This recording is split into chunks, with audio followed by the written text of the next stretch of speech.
Should you leave your partner if they were cheating on you, if they betrayed you?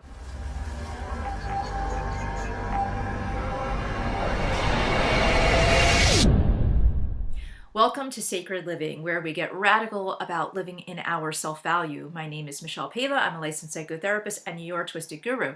So, what should you do if you were cheated on? Or if you did the cheating and you're wondering, like, well, if I cheated, does that mean that I don't really want this relationship? Or if you were cheated on and if you were deeply hurt by betrayal, are you wondering, that's it? He cheated, that's it. I could never trust him again, and it's the end. Well, number one, it doesn't have to be the end. But I want to go through some myths that you might not realize. Okay, so number one, this is for, I said, if your husband cheats or your partner, this is also goes the other way if you're a guy and the woman in your life has cheated, okay? So number one, men do not always initiate the cheating. We have this mentality that men have to go sow their seed and, it's acceptable for men to cheat, therefore, in our minds, because we have that social kind of construct, we assume that it's the man that's cheating all the time, and it is also that the man is the one initiating. That's ridiculous, because if the man is cheating all the time, who's he cheating with? Probably a woman. And also, let's not be naive, many women who are very insecure, or some who have had trauma, not all who have had trauma, but some who have had deep trauma, some who are very insecure, some who are attention-seeking, narcissistic, all of that, are going to be initiating affairs all over the place, okay? So number one, it's not always the man. Number two, affairs destroy marriages. Absolutely not true. Many marriages come really back stronger from an affair because it's not just about that person having an issue and that's why they had the affair, but it's usually a wake-up call for other things that are happening in the marriage that need improvement. So number two, I just want you to realize affairs do not destroy marriages. Number one, people think that having an affair, if you were betrayed, okay, that you weren't enough in some way, that in some way you did not fulfill a sexual fantasy, or you let yourself go, or you're not as good as this other person. It would surprise you to know that in my practice, when men have cheated, they usually will tell me, she wasn't nearly as attractive as my wife. She wasn't nearly as beautiful as my wife. She wasn't as intelligent as my wife. She wasn't as fulfilling as my wife. You'd be surprised at how the other woman is usually less than, okay? This brings me to other women, if you're out there. If he's telling you he's going to leave his wife, 9 times out of 10 or 99 out of 100 is the better statistic, he's not. Okay, so you or he, for however you got together, if you knew he was married and he knows he's married, I guarantee you're a side dish, okay? The main meal is at home, and he's going to tell you that he's not fooling around, and he's going to tell you he hasn't touched his wife. And for the most part, I can't speak for everyone, but from what I've seen in my practice, that's bullshit. Okay, so I want you to realize that that's probably not true. So don't get your heart into that this knight in shining armor has come into your life and suddenly he's going to throw everything that he's worked for away and also lose all the money. He's going to lose half the house. He's going to lose everything because you're so different and you're so wonderful.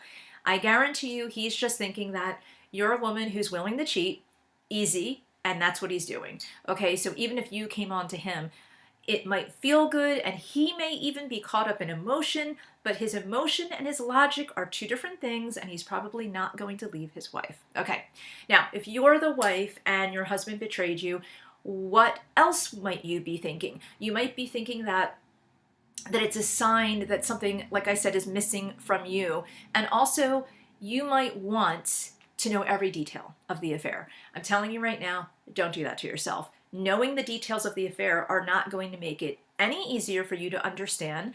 It will only serve to cause you more heartache, and the details don't matter. Does it matter if, just being theoretical here, does it matter if she kissed his ear or kissed his neck? Does it really matter? Does it matter if it was sex 4 times or 8 times? Does it matter if it was once or 100 times? It's all a giant mistake. And it's not something that just happened. It was something that on some level was intentional. We know that, right? So the details don't matter because the details are not the problem.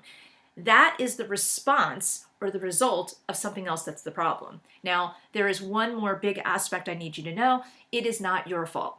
In a relationship, if one person cheats, it's because they have an issue with themselves. They don't know how to deal with something. So even if there's something was that there was a problem in the marriage, to their mindset, even if they were not happy in some way in the marriage, then it is actually their problem that they didn't have a conversation with you. So it's actually a communication issue, and the result was the affair. It's not that you weren't enough. It's not that you were horrible, okay? If it was really that bad of a relationship, you both would just get separated or divorced. And that didn't happen. You're together, and there was a betrayal. So if you're the one that was betraying and you're feeling horrible about that, you don't actually have to fess up to your partner. You just need to go and get help. You need a coach, you need a therapist, you need someone to help you relieve that shame that you're holding.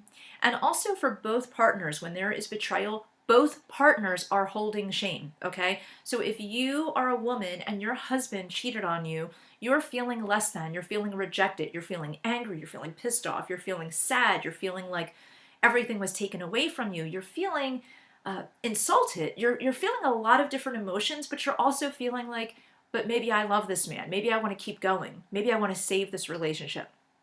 So if you want to save the relationship, I'm here to tell you, the long answer here was, should I leave my husband if there was an affair? The answer is no.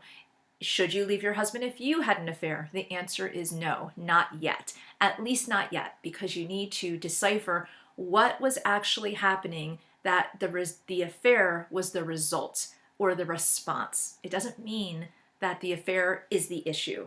I know that's hard to feel right now because all you're thinking is, I did everything right and I was loving and blah, blah, blah, all these things, and he had an affair.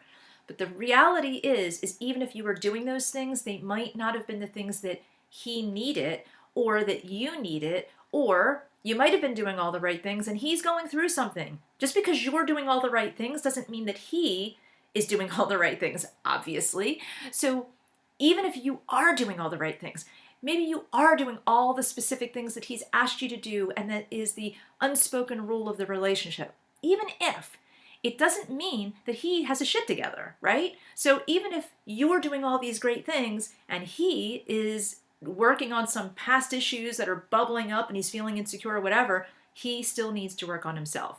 You cannot be the husband and the wife in your relationship. You can only be you, and your identity is only partially wife. It is you.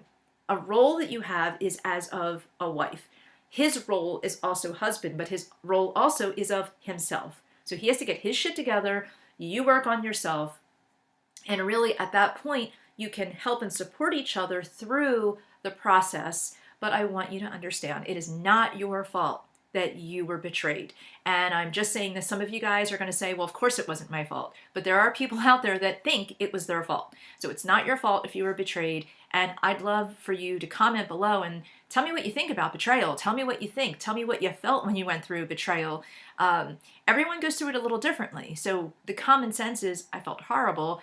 But what did you feel? Did you feel it was a relief when somebody betrayed you so that you could say, okay, I'm done with this relationship and go? Did you feel sad? Did you have a betrayal and you worked through it? I would especially love to hear from you if you worked through the betrayal and things are better. Or have you worked on it, but then it sort of died out? You both, maybe one or both of you kind of stopped working on it and you're worried about betrayal happening again. So any of that, really post below. It really helps people if you do that. And also, I would love for you to go to my website, michellepaiva.com, and I would love for you to connect. I have free courses over there, one of which is really fun, Peace, Love, and Bliss. And that one is all about getting your inner self to a place of more self-love, to give you some strategies for when you have some problems, and to really connect and interact. We have a Facebook group, and I would love for you to be there. So, peace, love, and bliss, and tell me about your infidelity story.